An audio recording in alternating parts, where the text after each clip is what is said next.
Hey, this is David Tates. I wrote a bunch of songs over the past 6 years that I never put together, I never recorded. I pretty much quit music while in the process of writing these songs because I didn't feel joy. I didn't feel joy in music, and I didn't feel like these were stories that people wanted to hear. And I felt very isolated with what was going on in my existence because I didn't realize that it was more common than I perceived. I thought my story was unique, but it's not unique. It happens constantly all over the country, and nobody really talks about this stuff. I think that's why I felt very alone for a long time. So I'm going to talk about it, because if this stuff happens to you and you feel alone and like nobody's talking about it, well, that's bullshit, and I won't stand for it. Today I'm going to talk about addiction. Now, addiction can be a tough one for people that don't have any experience with it because it's very easy to write people off. You have no basis for understanding where they're coming from, but it's not that simple. For instance, I lost a wife to a prescription pill addiction that turned into a heroin addiction. And I think the first reaction that people that have no experience with this is, someone that's just a junkie. It's more complicated than that. Opioids are very addictive. Opioids are pill heroin, and they're prescribed at an alarming rate by doctors who are rewarded by pharmaceutical companies for prescribing opioids. That's obviously a huge conflict of interest for the public health, that doctors are subsidized for giving very addictive, damaging products to the public. I'd first like to talk about the concept of it's someone's fault for succumbing to something addictive to begin with. For instance, why would someone even start with a painkiller? How could that even start? Well, I'll start with a story. My ex-wife, before I met her, when she first had her baby, the father of that baby really wanted her to come out and go party again. And she was very young. I don't even know. Maybe 19. So after a few weeks, staying home with the baby, she finally decided to go hang out with the dad. And so they went out on the town. People were drinking. On the way back home, the driver ended up driving off of the freeway and rolling the car down an off-ramp. And as the car stopped, everybody jumped out and ran away, except for her, because she was stuck with the seatbelt in, hanging in the wrecked car by herself. She had severely damaged her spine. Spine issues are very painful. It makes it very difficult to exist in the world. If you have ever had a spine issue, especially in relation to a car accident, you'll be familiar with the concept. The doctors prescribed opioids, probably at that point appropriately, because those painkillers allowed her to function and exist. However, over time, as they ramped up those opioids, that probably was less appropriate. A year later, I met her. We got along, and we ended up getting married and all of these things over time. It's a longer story that I'm not getting into now. My point is that she had a legitimate injury that required medicine and was prescribed opioids. However, as her back, whatever once in a while, give out and have issues, the doctors prescribed more and more, as the pills that they were prescribing are essentially heroin. Probably should be a little more careful with ramping that up. That didn't occur. And so over the next few years, her intake of these pills increased, because that's what happens when you're taking opioids constantly. You need more. Years later, and it's become a serious problem. At this point, we have another child. We have 2 kids, and she is decreasing energy, decreasing everything. She's in bed almost all the time. So one night we go out, and we're at the short stop in Los Angeles on that dance floor. I remember it quite clearly. And I'm in her ear saying, it's progressed too far. You're going to have to stop. You're going to need to get help. You're no longer functioning as a wife. You're no longer functioning as a mother. And it's time to get help. She was very angry. She just refused to speak to me the rest of the night.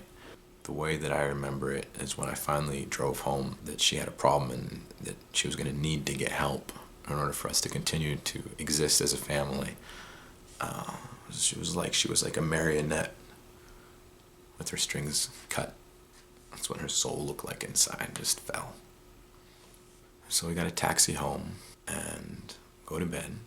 And that night, I can feel some movement next to me that wakes me up.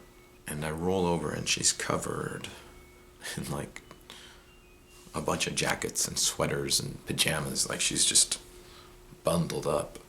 She was like, I'm really cold. Can you hold me for a while because I'm so cold? It was obvious to me.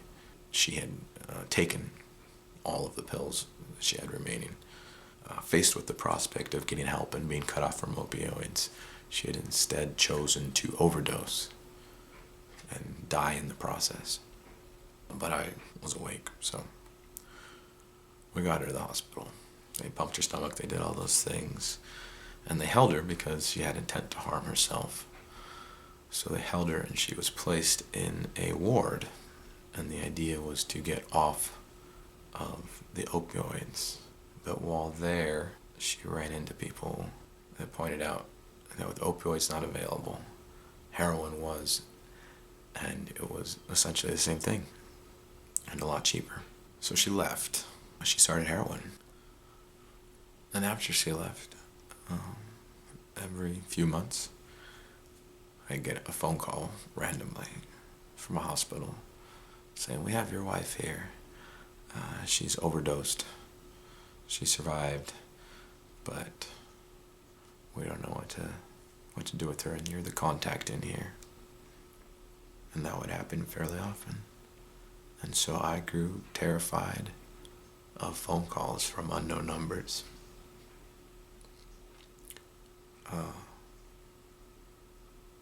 Because I knew one of them was going to say that your wife is dead. So I hated that fucking phone every time I saw a number that I didn't recognize.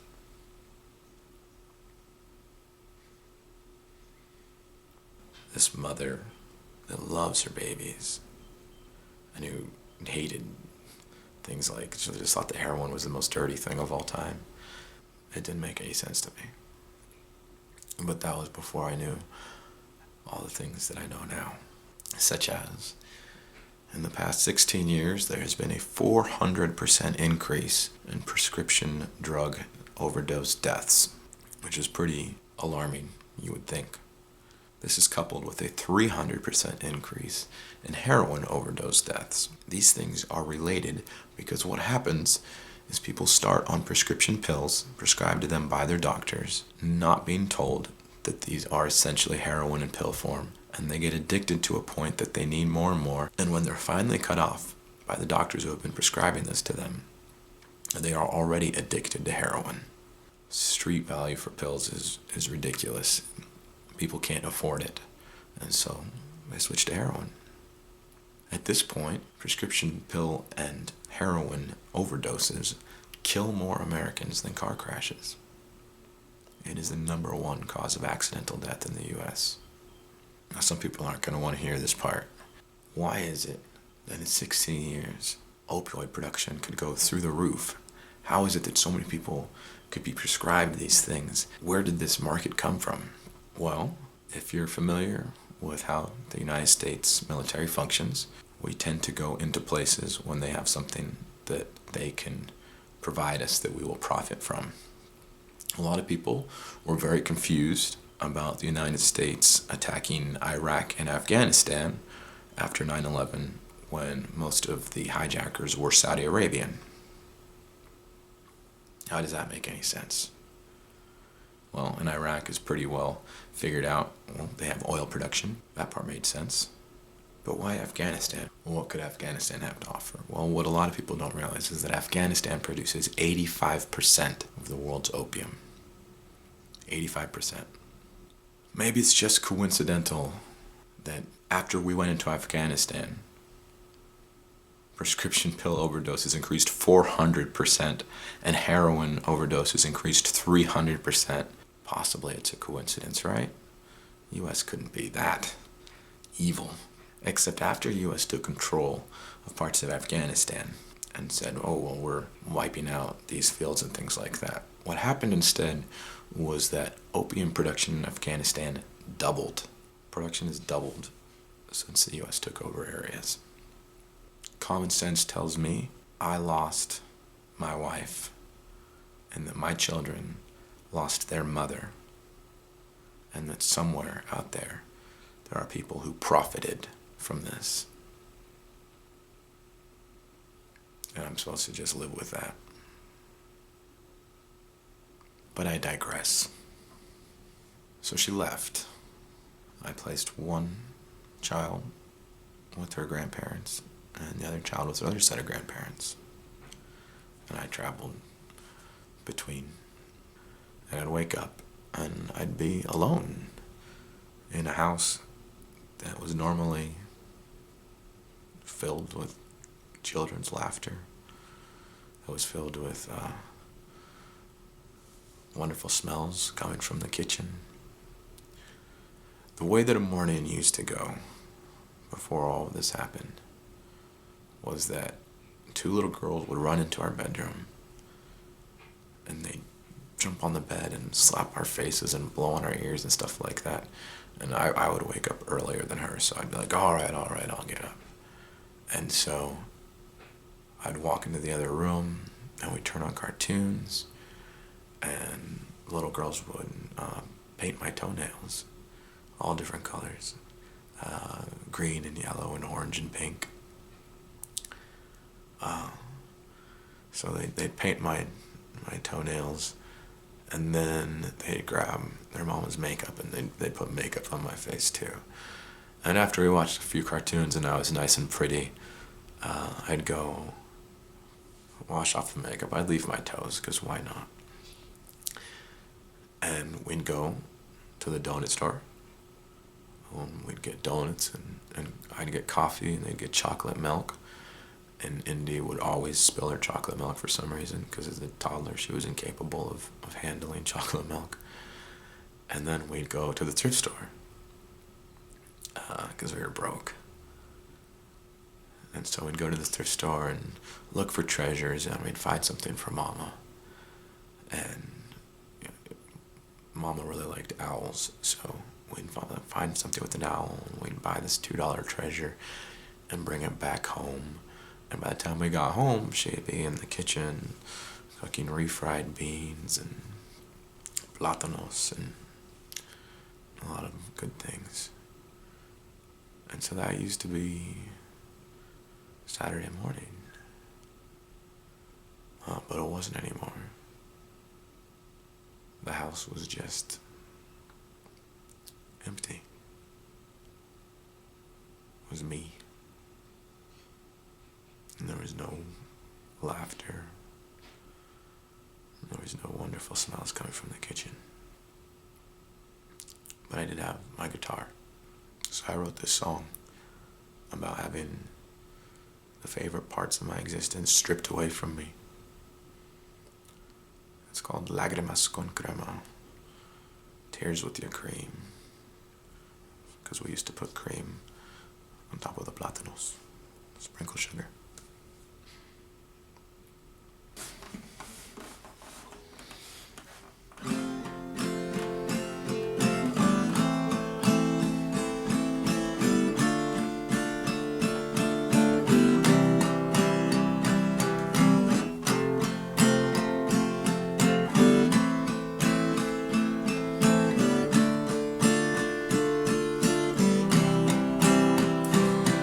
I wake alone, there's no one home, the world is silent, I don't want it. Once upon a time, we were all here.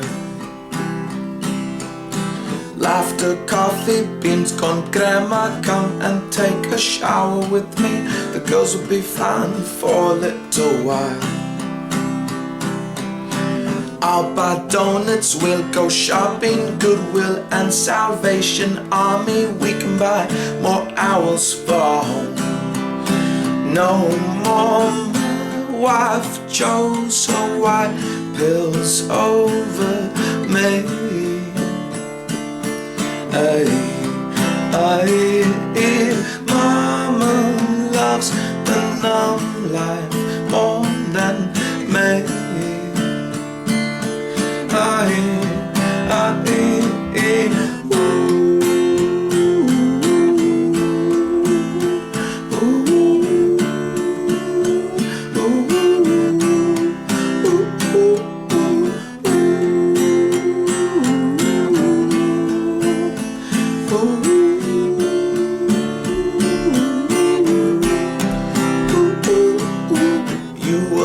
since I was a pen. I'd write our stories, tell the end of happiness and sadness I could sing. But you had demons you would treat with and have them over. Girl, we have kids, demons have no welcome in my home.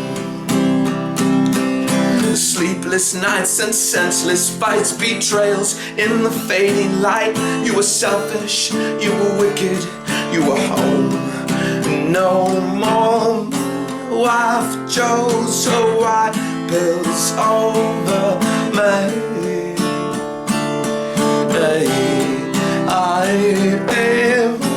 My love's the non-life more than me.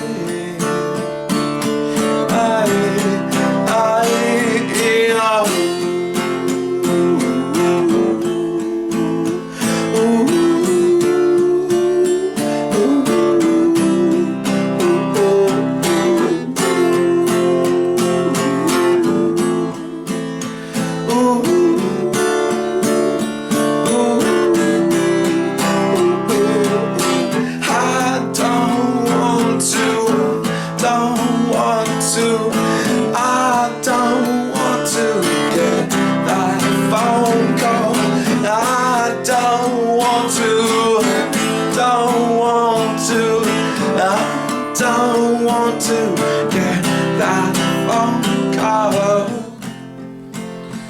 Ooh, ooh, ooh, ooh, ooh, ooh, ooh.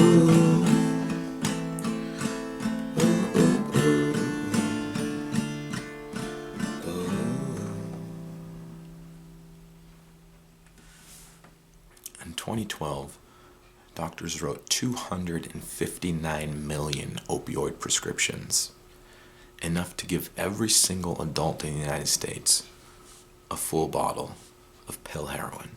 Seems a little unnecessary, right?